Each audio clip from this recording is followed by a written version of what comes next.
go ahead and get started. So welcome everybody. This is What's Up For You, and it's July 11th, 2023, and I'm not in my usual spot. I'm deep in the heart of Texas today. So anyway, I want to check in with something first, and then let's go ahead and we'll just jump into questions. So yeah, there's just so much shifting and changing in our worlds, in our inner worlds and in the world at this moment. Like I was saying earlier, it's really just a good time to breathe into that heart space, to be present to yourself, to allow yourself to feel what you feel and notice what you notice. Really not trying to get away from anything. Yeah, I think that, it's really easy to kind of go, oh, I don't like that feeling, or I don't like this energy, or I don't like this situation or that person. And literally the opportunity to feel, I think it's absolutely necessary right now. It's absolutely necessary to just be able to be with what is. It'll move a lot faster. It'll shift in more graceful ways if we will just allow that. So yeah. I'll put out there too, before we start the questions, last night I went to see The Sound of Freedom, and it's newly out on July 4th, and talk about everybody in the theater feeling.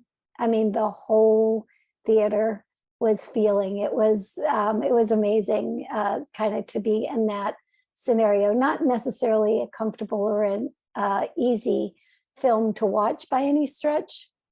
If you don't know about it, it's about child trafficking and somebody who goes in and saves those kids. And on the one hand, it was really hard film to watch. I think I cried through the whole thing. And on the other side of it, it was really amazing to see a whole theater feeling into that reality and kind of being, there to support each other. It was really, really interesting. So, all right. So Sharon, you have questions for me? I do. So okay. First question is, let's see, my son is diagnosed with autism. His fears making it difficult to interact with the world. His main difficulty is the expression of sadness, crying in others. This has created a fear of young children and babies, as they are more often express their emotions. I'm curious what the root of this fear is and how I best may be of service for him. This is difficult as I am being very sensitive myself, is triggered by the emotion reactions. Right. So back to what we were just saying, about that film and about everybody feeling their feelings. Humanity as a whole has not, we've been conditioned to get away from those feelings. And so those feelings bubble underneath the surface, and any child who is as energetically sensitive as your child is not only picking up the energy of that emotion, but they're also picking up I would say, that collective suppression of emotion. A lot of times when little kids are crying, babies are crying, they're kind of in that same, level of sensitivity. A very young child is very often in the same sensitivity bracket, you might say, or level of sensitivity as a child diagnosed with autism. And so what you'll notice is they're all pulling in that collective energy, but again, not just the energy of, mom or dad or teacher, whomever is sad today. It's not just the feelings that they're pulling in, but they're also feeling in all that suppressed energy that goes underneath it, all the reasons why, parent, teacher, whomever the adults are in their lives aren't able to feel the way they're feeling. So one of the very first things I would say to your son is, let's be clear about what's going on here. He has a great capacity to feel, And we want to acknowledge that capacity instead of make it be something that is a wrongness. He has a great capacity to feel. And we also want him to begin to acknowledge that what he is feeling is not his information, right? It's not, he's feeling that collective suppression. So sometimes when we just say that out loud and give him permission to know what exactly is being felt, that can take some of the edge off in and of itself, right?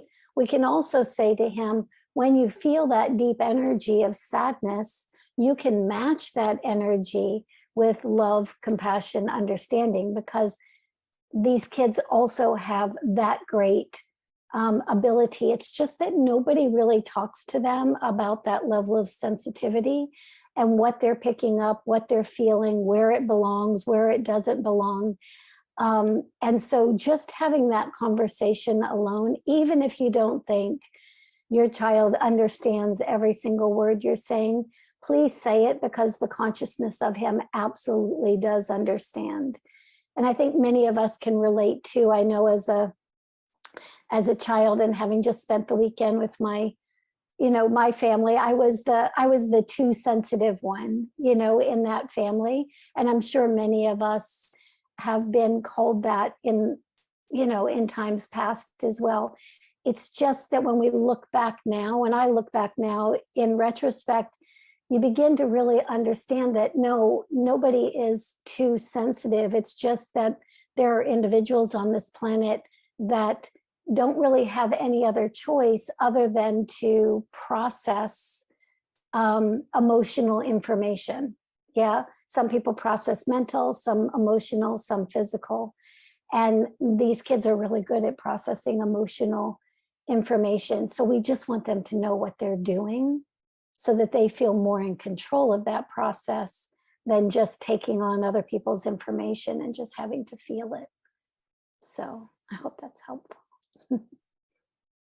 All right, this question is, do you have any advice to share on how to reroute a codependent relationship to a healthier state of balance? My mom and I have always been very close, but I feel guilty that I still rely on her to help me with my sensitivities and challenges each day. We are both very empathic to each other's experiences, and I feel we are keeping ourselves stuck in a loop of repeating patterns. How can we create greater balance in our relationship? Thank you. Yeah, well, and I appreciate the question in the first place, because what you're really asking is, how can you take personal responsibility for the codependent dynamic of the relationship? Like how can you own your part of it? And I think that that's really important. And we own our part of it by being willing to look at some of those feelings and feel some of those feelings that are arising in any given moment. Because honestly, no matter how sensitive we are, at the end of the day, we also have a great capacity to meet that sensitivity. And sometimes when we continually project that energy out onto somebody else and say, you fix it or you help, we never really get to the depth of that capacity that's there, right? We never really get to find out what that is.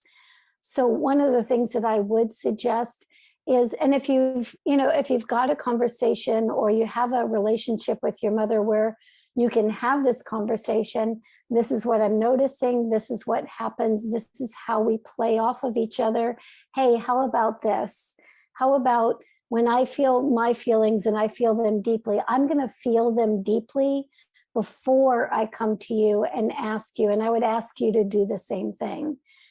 Just almost make a pact between you and your mother that you're going to at least give yourself a few moments of feeling that feeling deeply before you're going to ask somebody else to step in and support you through that. It's such an empowering place to get when, and I'm as empathic as anybody else here, right? And so I feel other people's feelings. I feel them not necessarily just in my emotional body, but I also feel them in my physical body.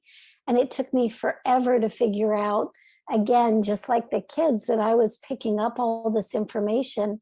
And because I have the capacity to process it through my emotional body or my physical body, but I was also ending up really beating up on myself, because I was like, why am I always sad? Why am I always feeling, stress and strain in my body? So as far as that codependent energy goes, if you can have this conversation with your mom, and and literally just say to her, this is what I'm noticing, this is what we do with each other, please let's bring that to awareness first, and then make that pact that you'll feel for yourselves first, and then you'll bring the awareness of that feeling to each other, instead of just running to each other to quote unquote fix. Because again, that idea of running to each other to fix, I understand the desire and the need. Every parent wants to do that for their child. Every child wants to do that for their parent. It just doesn't serve anybody in the long run. Yep, that desire or need to fix. So let's have a conversation first, bring awareness, make a little bit of a pact that each one of you will be present to the things that you're feeling first, and then bring the awareness to each other instead of just bringing the feelings to each other. Yep. You're going to notice there's a strength, there's a capacity that's going to show up for you in those moments where we allow ourselves to feel, that it will carry you throughout the rest of your life as well. So.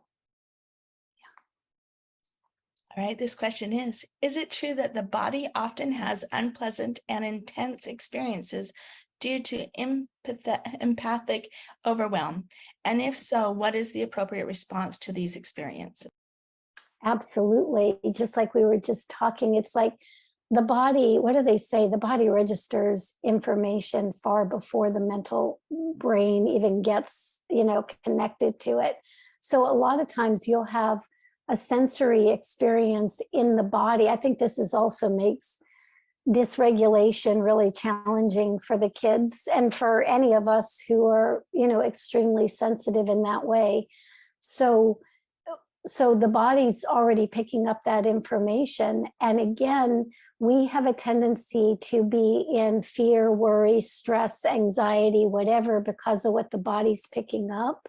Instead of the body's picking something up, go right into the body. What does the body know? What is the body aware of? What is the body's experience in that moment? And when we start asking the body what the experience is in the moment, the very next question I've learned to ask over time is kind of, where does this energy belong? Is this an internal kind of energetic experience that I need to work through, or is it something external? Yep. And a lot of times, what I will say is, when you're an empath and your body picks up something, it has nothing to do with being in a physical location. Your body is also beyond time and space. It picks up information from the airwaves, you might say. So one of the tricky things is most of us think that if we walk into a room and our body picks up something, we're just picking up something in the room. But what happens when you're sitting in a room all by yourself and your body picks up something that you haven't, where there's no reason for it, right? There's no person, there's no way that you can identify that. Again, we want to get into a great level of connection and communication with our bodies so that we are understanding where that is coming from. Yep. And ask questions. I mean, you are in a co-creative relationship with your body, and that body's information is beyond time and space. And one of the things I will say is, regardless of what you're picking up, where you're picking it up from, love, compassion, and understanding are probably typically a nice place to go. Because the other piece of this is no matter what you're picking up in your body, you're picking it up because you have that empathy. And if you're picking it up in your body, you are automatically connected to whomever, whatever you are picking up. And so if we can meet that with love, compassion, and understanding, not only does your body get love, compassion, and understanding, but so does the person whose energy you picked up in the first place. Yep, I wish somebody had told me that 10 years ago, you know, because you think about so much that's being registered, and we just try to get away from it. So love, compassion, and understanding. Yeah. All right, this question is, I want to know about compulsive behavior in autistic kids. Let's say I ask my son to not pour all the soap from the container, but he will make sure he finishes it all. What is going on energetically, and what are they trying to teach us?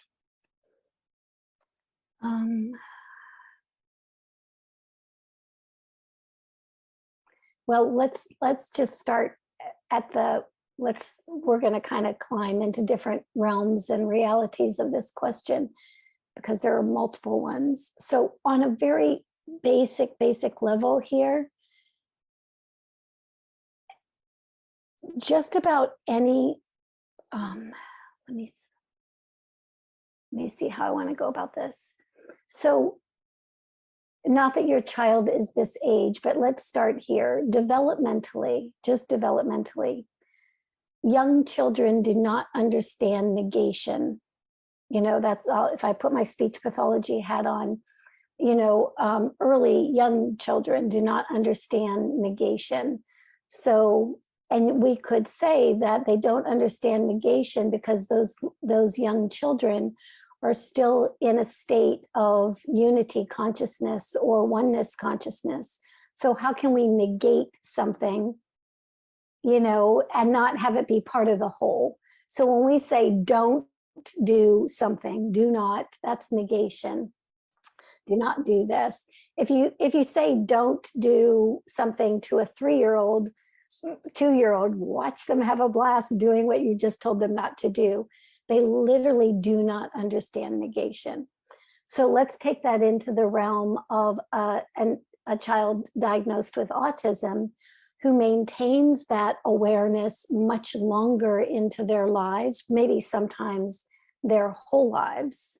So, you know, from our adult human perspective, we can say, I tell them not to, that's exactly what they're doing. They're being manipulative, or they're being this, or they're being that. It's not true. It really is not true. If you lived energetically in a world and in a vibration that was unified, that was a oneness field, you might say, negation just doesn't make sense. Separation of any kind does not make sense. That's why they have these levels of empathy. They're one with those that they are one with. They're one with those that they're with. So things like negation just don't make any sense.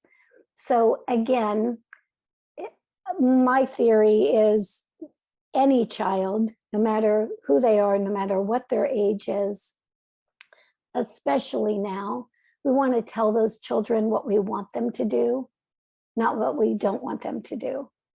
Yeah, we want to imprint and energetically imprint, this is what we want to have happen. This is what's appropriate for this situation instead of what's not appropriate. The other thing that happens is when you make a statement of what you want to have happen, it's like setting a very clear intention.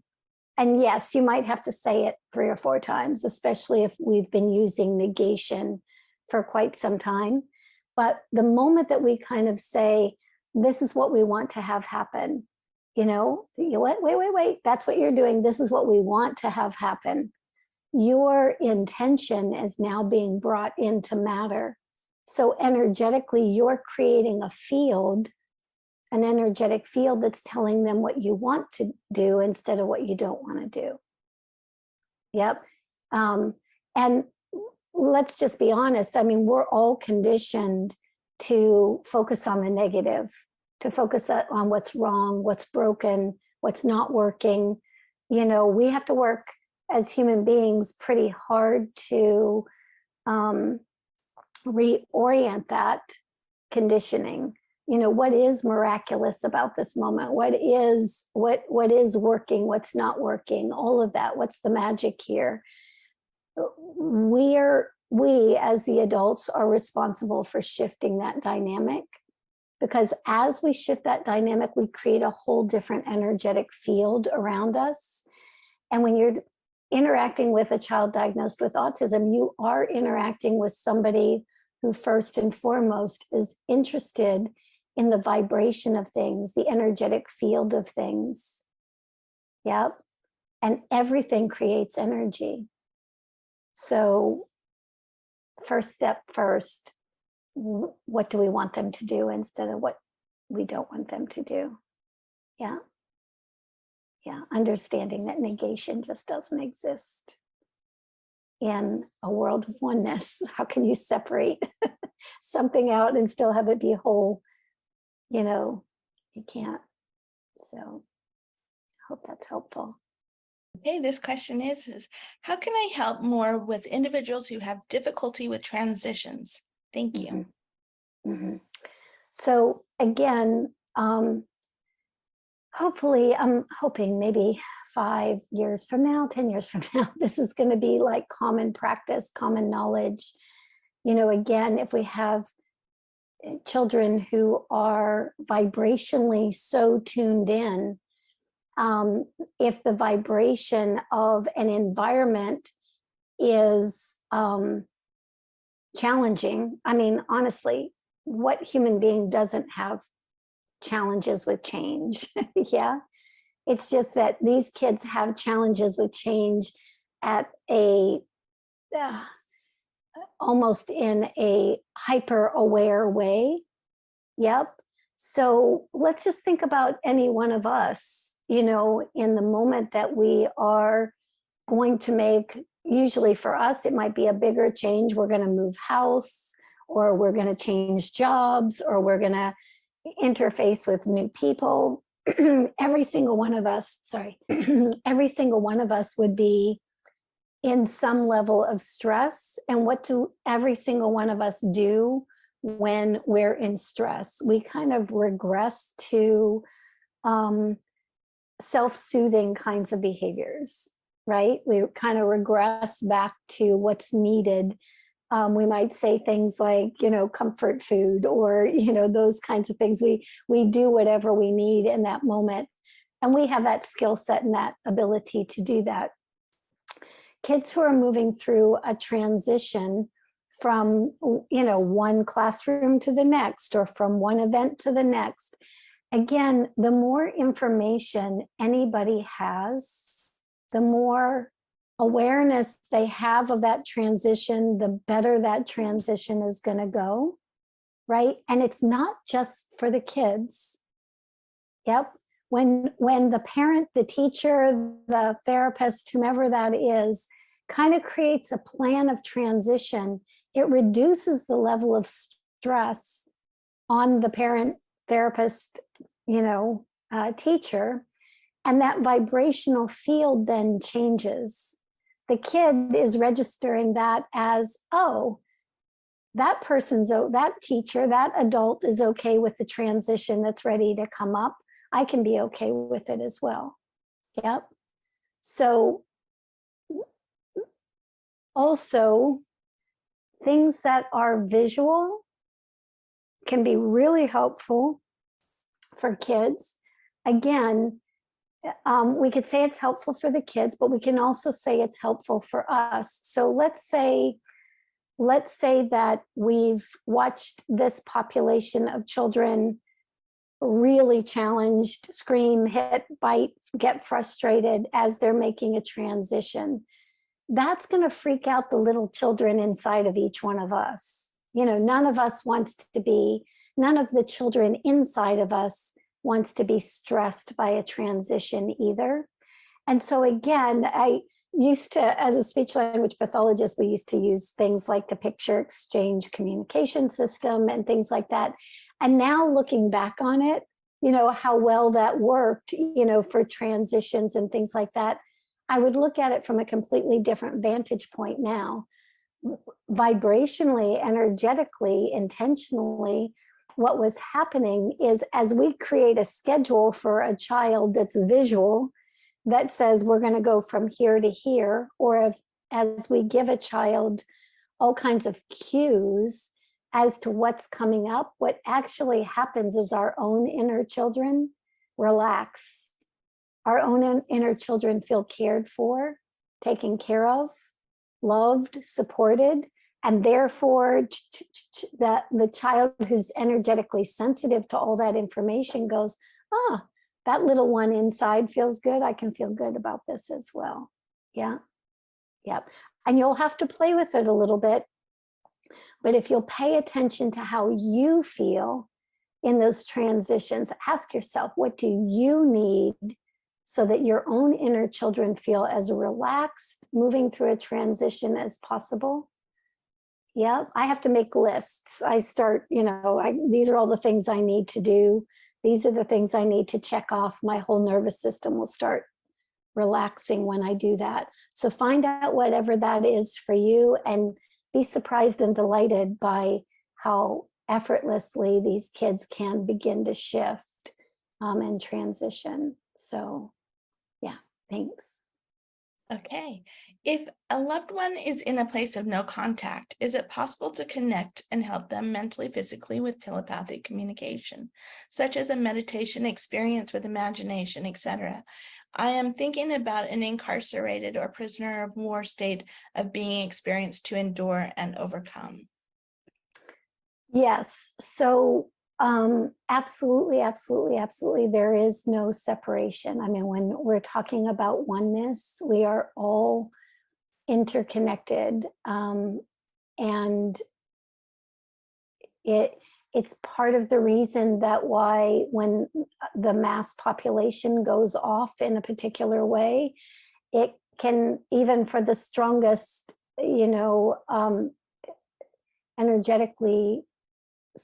energetically aware among us, that energy can kind of distort our fields because we're connected to all things. And so to answer your question, yes, you can create a meditation, you can create a connection. And one of the things that I'm just going to put a little caveat in here, because so many people try to create something for somebody else that is really all about trying to fix them, trying to change them, trying to assume that the situation that they're currently in is not the situation that they should be in.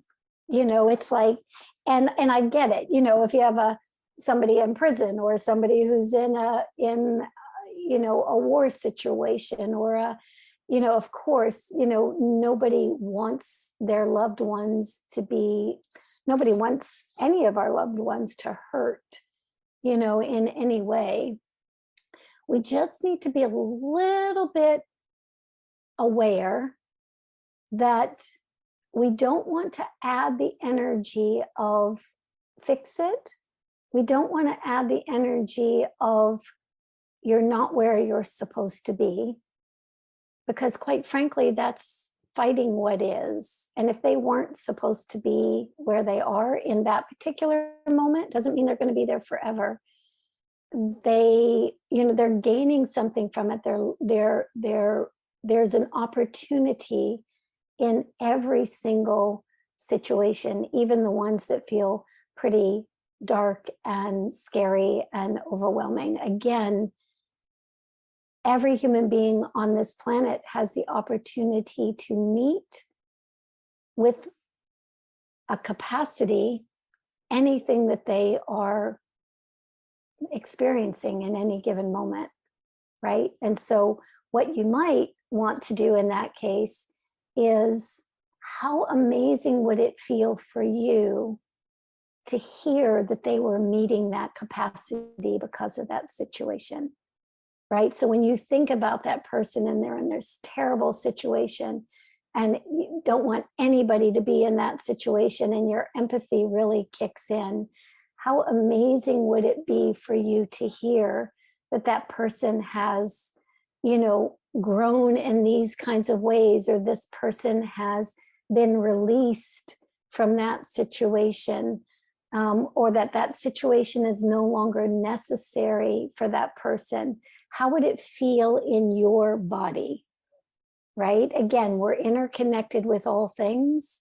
So when you give yourself that sensation of this is how it would feel in my body to have that person, you know, to hear these things about that person, what you're doing is you're setting up an energetic field that's supportive of that person, and they can take it if they want it. And if they're not ready to take it yet, they won't take it. But much more likely that something will shift and change because you've created a different energetic environment, right? Then think about what we do most often is we just broadcast fear, worry, concern, right? Fear, worry, concern, shame, blame, guilt. We broadcast all those lower frequencies out to them.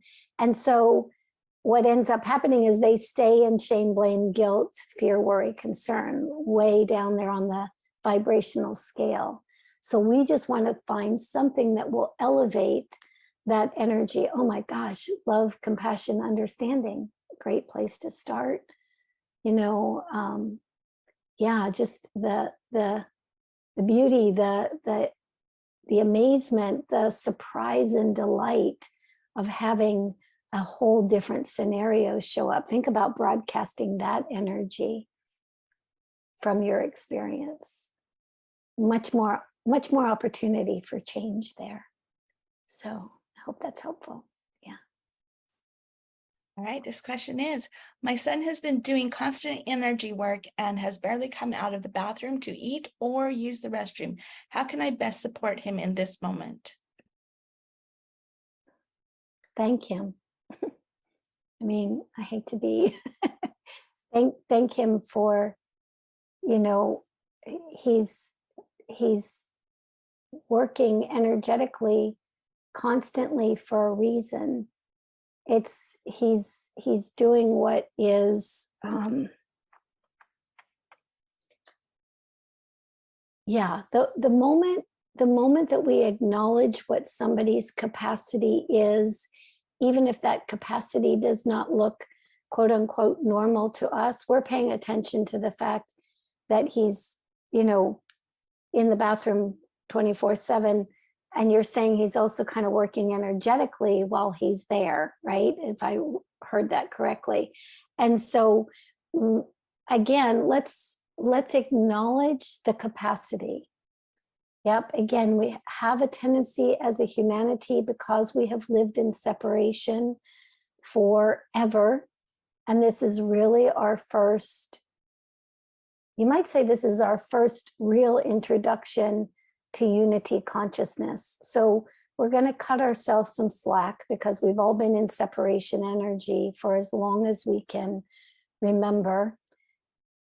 And we want to acknowledge that to speak to someone's capacity, to speak to their capacity first, is going to invoke a completely different response than, again, to I'm in fear, worry, and concern about what you're doing. Does that make sense? Yeah. So, yeah, capacity first. And let me just say too that for those of you, we just did a workshop not too long ago, the role of autism in human evolution. I think it's going to be out on, I think it'll be in the store on July 17th, 19th. Yeah, if you haven't, if you weren't able to attend it live, it might be something that is of interest to you guys, because we really went over again and it explained that, you know, when you have a population of children who are coming literally from other worlds, from different vibrational frequency bands, holding new information. Most of the way they do things is going to, on a human level, on the human separation level, is not going to look normal. It's not going to look as the norm has been, but that's the point. They're not here to look as the norm has been. And at the same time, again, what I was sharing earlier, no matter what our challenges are in this world, there is also a part of us that holds this great capacity to meet those challenges. And when we start speaking to a capacity, when we start saying, I don't know what the heck you're doing in there all day, every day, it seems like you're really working energetically. It seems like you know exactly what you're doing and why you're doing that. Whatever that is, thank you. Even though I don't understand it, thank you. Thank you for whatever you're doing there. And my guess is you're going to get a pretty powerful response from that. Yeah. I mean, how often has somebody walked up to you when you were moving through something, maybe feeling something, through empathy or whatever that is? How many times has anybody walked up to you and said, wow, you look like things are real messy right now, but you must be doing something amazing. It's like people don't do that. We haven't been taught to do that. And yet, as we move into this new state of our humanity, the opportunity is absolutely to recognize capacity first and then deal with the challenges because we know the capacity. Yeah, so I hope that's helpful. All right, this question is, what are the dimensions kids access from and what does each have as the qualities of expression? That is a really good question. And I asked that question really early on because, I guess I can look at, a chart that explains dimensions from a physics perspective. The challenge is when I brought that information to the kids, what they said to me is, that's a question from separation. We don't live there. So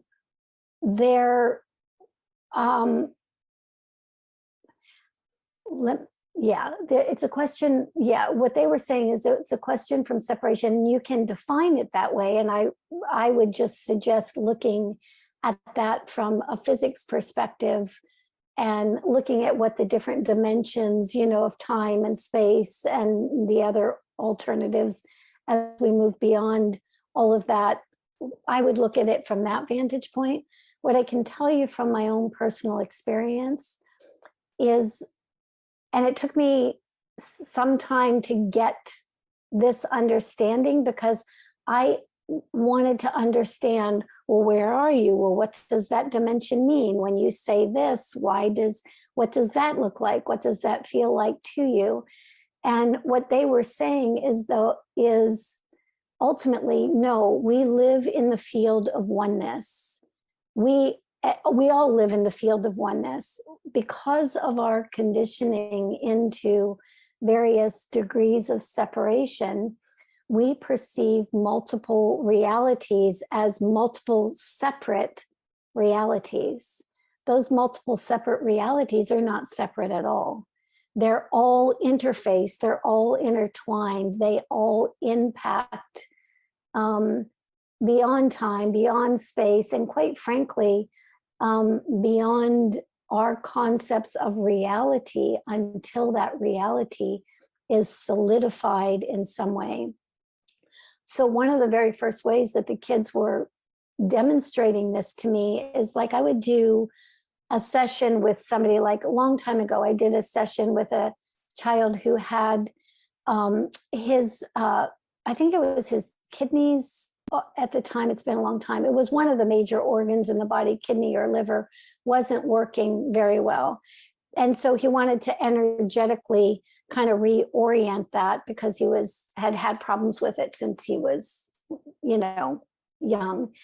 When we went to do the energy work for that, in one moment we would be like in this vastness of space, and he was asking for stillness. And the next moment we would be in his mother's energy field and dealing with her fear, worry, and concern. In the next moment, we would be dealing with something that had happened to him at school. And the next moment, we're in the organ and we're in the tissue, and it was like we were binking all over the place, and I could not figure it out. It's like, no, this is a physical thing. This is a physical thing in your body that is not working really well. Why are we, surfing the cosmos, your mother, somebody from the past? Why are we going in all these different realms and realities, all these different dimensions of experience? And he was saying they all coexist. They're all part of this reality of my liver not functioning. And quite honestly, even in the moment, I had a big question mark around that. And so the way I do things is when I don't understand anything, which is frequently, I kind of put a question mark on it, put it in a file somewhere, as that'll be explained to me sometime, somewhere in the future. What explained that to me is when he went back to the doctor, and the doctor said that he was doing really well, that all of a sudden, like those liver enzymes or whatever were just neutralizing out. Well, he was in all kinds of different dimensions, realities, worlds. And from the kid's perspective, I guarantee you it is one world with multiple options. Let me say this too, because it's been coming up a lot. As people have been doing readings for me, it's been coming up a lot in the New World Portal, in the mentorship program that we offer. This idea, we're stepping into a time, if we so choose, where we can start pulling from the multiple dimensions, the multiple realities, the multiple positions, you might say, that are available to us. We're moving into a time where we are very energetically supported to pull that into our experience, to choose it and pull it into our experience. So again, we can say each one of us is all that is, ever has been, ever will be. We've been conditioned to pay attention to a very small piece of that pie. And a very small piece of that pie has been known as separation energy, known as division, known as what is going wrong or what is broken. I would highly, highly suggest, especially in this energetic climate, that what we each pay attention to, even just a few moments of a day, of what it would feel like to be in the reality. Like if we want to understand dimensions, what does it feel like to be in that reality with those kids? You'll learn more about those dimensions by doing that than you would by any definition of it. Same thing about everything though. What would it feel like to have what it is that is actually being sought in that moment? Because I guarantee there's something going on now where that energy is being drawn close to us. We're bringing in the experience. Yep. And really powerful time if we'll use it in that way. So, and I have to remind myself every 45 seconds right now to do it. All right. I am a spelling to communicate practitioner, and I just recently seem to have started communicating with a few of my spellers a little telepathically. I am just wondering what I can do to best support my spellers. Thank you.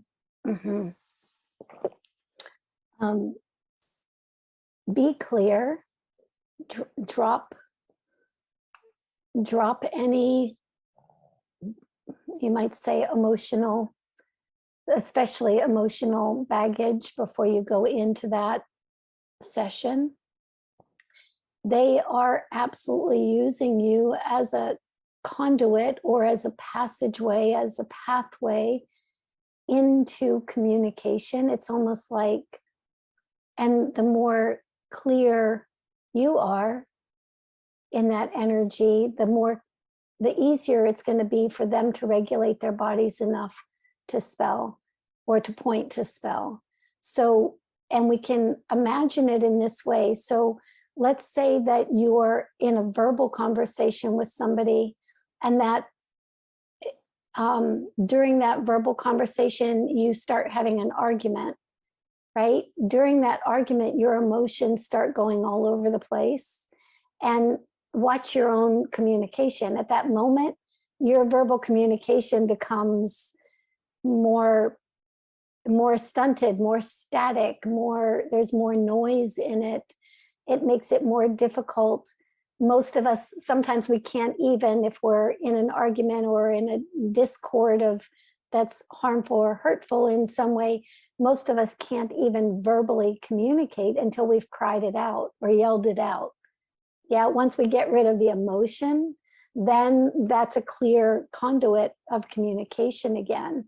It's exactly the same way if we go into spell to communicate with the kids and we're all stressed out ourselves, there's not a clear conduit for that communication. And you can do that. It doesn't have to be rocket science. You can literally do that through intention, right? My intention is to be a clear conduit. My intention is to drop all my emotional baggage, kind of at the doorstep before I come in. And as that emotional stuff starts, coming up, is that moment of doubt or that moment of, oh, am I doing a good job for this kid? Or some of those other parts of ourselves start coming to the surface. In that moment, we can literally talk to that part of ourselves. It's like, you're okay, you're doing a great job. Let's just go back to clear, clear, clear. We're just setting that intention that this is a clear conduit for this child. And you'll notice that their regulation of pointing and everything else, the way they start and stop, you'll notice that that's going to become fluid, commensurate with how fluid you are, especially in relationship to your own emotions. Yeah.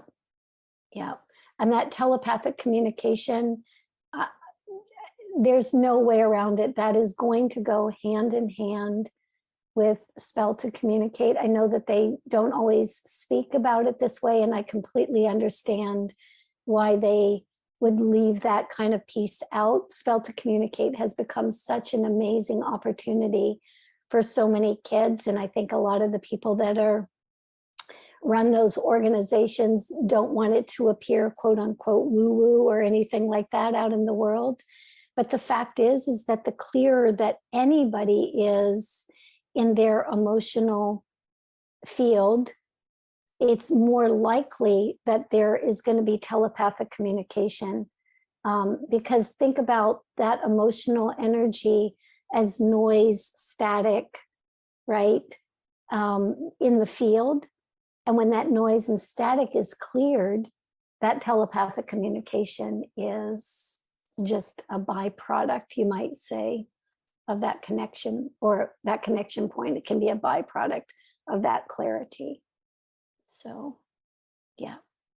So again, we keep going back to love, compassion, and understanding. In the moment, do we blame or shame ourselves?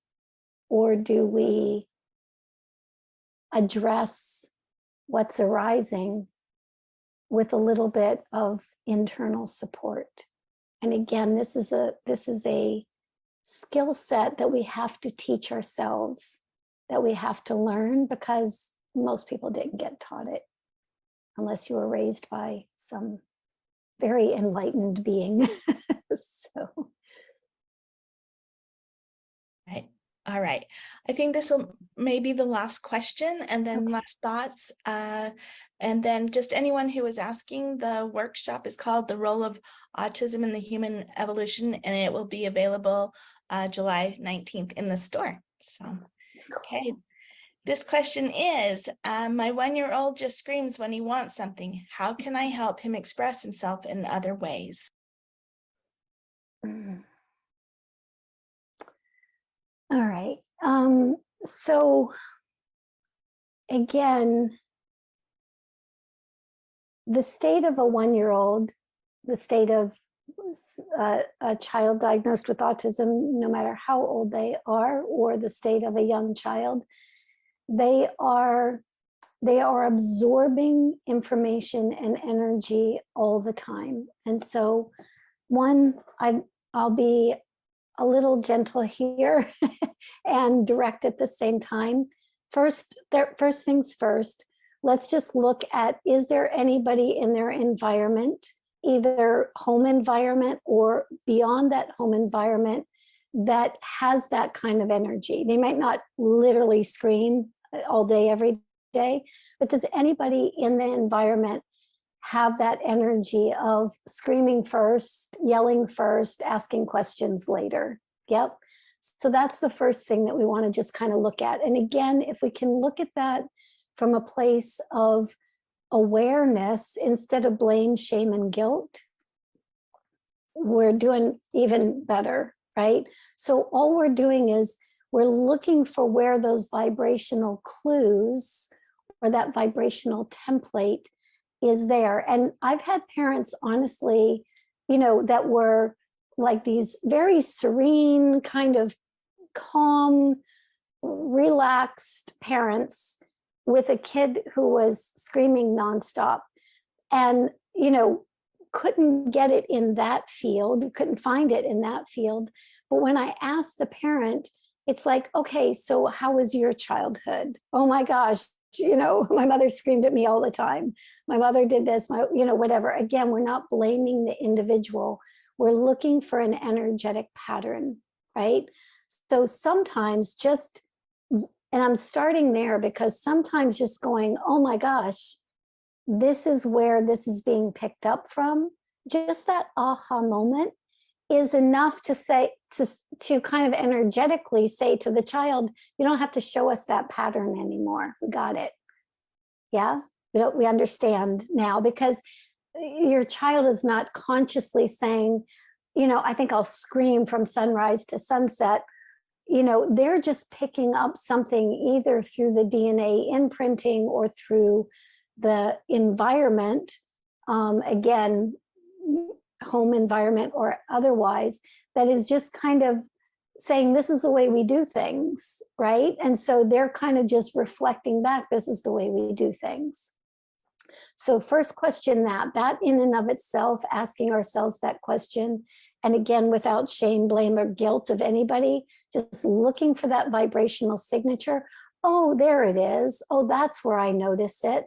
Okay. And I would even say it out loud to your 1-year-old, again, regardless of whether they understand it consciously, they pick it up in their oneness. They pick it up in the scope of all that they are in their consciousness. So say, oh, wow, that used to happen to me too, or I had that experience, or you're probably picking this up. It doesn't give them carte blanche to continue to do it. What you're doing is you're acknowledging that they are picking something up and reflecting it back, not that they are a screamer and that they are a bad kid because they scream. You're acknowledging the greater capacity, which is the capacity to pick these things up. So that's one piece. The other thing is again, just a little reorientation, demonstration. This is how you can get what you would like. So one, anytime somebody screams, somebody's screaming at me, I'm allowing them to devalue me, and that's not going to be okay with me. So I can teach somebody how to treat me. Yep, I can teach, and to teach a young child how to treat us actually makes them feel much safer than not. So we can do things like when they're screaming for something, we literally shift our energy. And again, it's not where, it's not from a place of you're a bad kid and that. It's, I'm not going to allow that kind of energy, right? It's like you are energetically showing them. You can show them with your body posture. You can, and the first time you do it, they're going to get louder. Maybe the first week you do this, they're going to get louder, because basically what they're saying is, I've picked up this pattern somewhere. This is the patterning. This is how we do things here. Why isn't it working? Right? And so they are going to be upset at first. All we're asking over and over again is we're teaching them how to treat us, right? And we can literally say, you can use this voice, you can do it this way.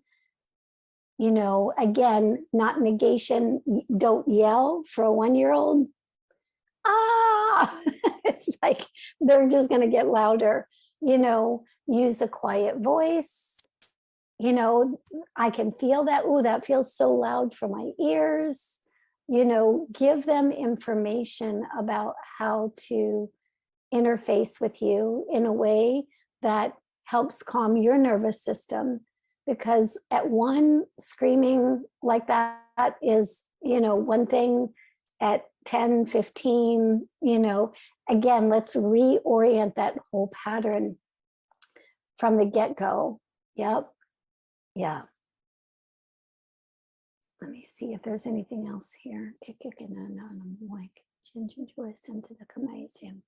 Yeah, what I'm hearing from not just your child, but the collective consciousness of the children is, honestly, there's not a child on this planet that does not want to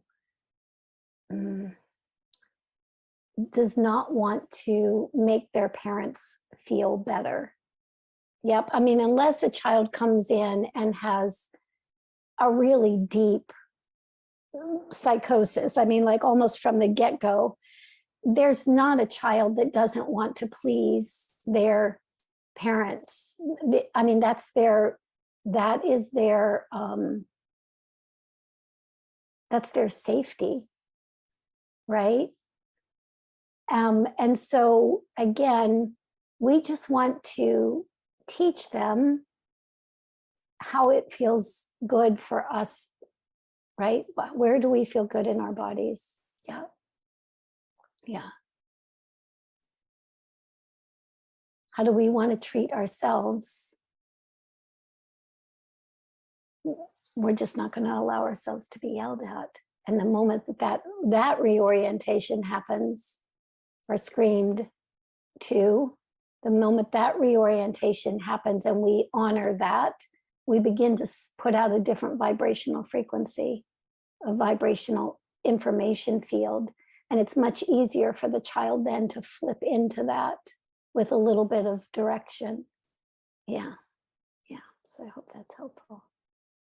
I had to do this once with my grandson. I was just talking about it when I was with my family over the weekend, and he had been conditioned in some ways to, he and his mother and father not together, and he had been conditioned by dad, I think, just hearing what dad had to say, to kind of be more aggressive or demeaning, you might say, of mom.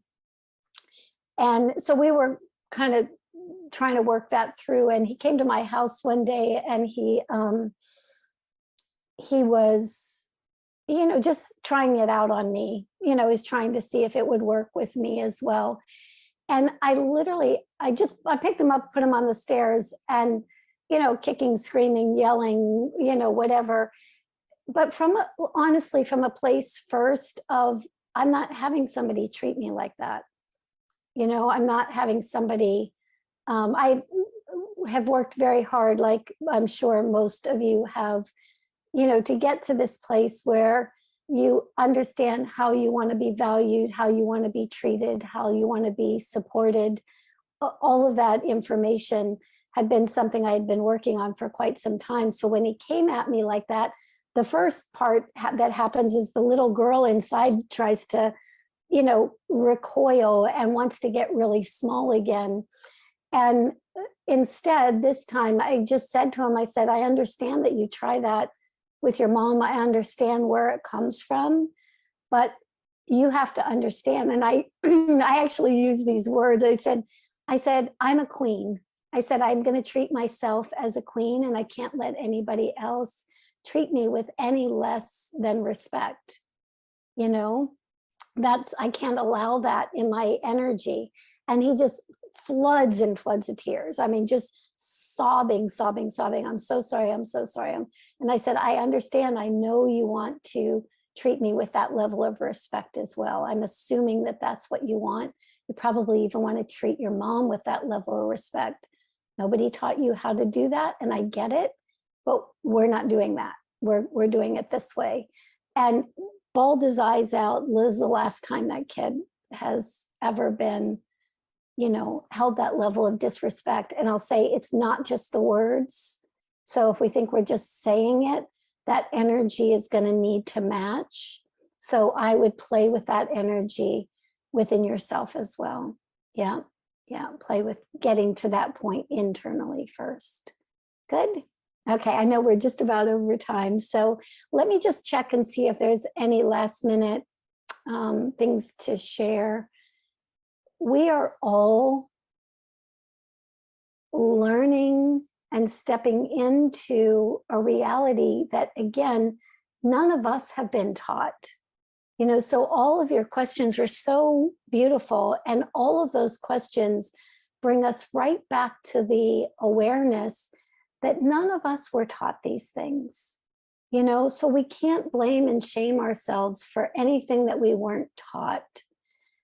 What I will say, though, is that any of these vibrational reorientations that are available to us now, we do need to practice. We do need to have a little bit of compassion for ourselves as we go through that process, because nobody's just said to us, you know, it's about this. Everybody, we've all been conditioned to, this is about you. This is about you. You know, you're the one that's broken, or you're the one that's, it's just not true. Everybody on this planet got imprinted with certain information, and without being aware of that information, or without consciously choosing a different vibrational pattern, we just perpetuate all kinds of different things. And when you've got populations showing up on this planet right now that are as energetically sensitive and are as much in that oneness field as kids on the spectrum, or other kids who show up with energetic sensitivity, we're finding out really, really quick that we need to allow ourselves, or we have the opportunity to allow ourselves to be much more tuned in to much more subtle aspects of ourselves. And when we take that opportunity, we begin to realize that things really do shift and change with a shift in a vibration, or a shift in an energetic feeling state. Our outer landscape can shift much more dramatically from that focal point than trying to physically reorient our worlds, you know. So it does take a new focal point. But I promise you, if you use this focal point for your kids or for any other relationship, what you're going to find is, as we move forward through this energetic climate, you're going to use that focal point to bring in all kinds of things into your reality. Yep. So it's a great starting point. So, all right, everybody, thanks so much for showing up today. I love talking to you guys, and I'll see you next month, if not before. Bye.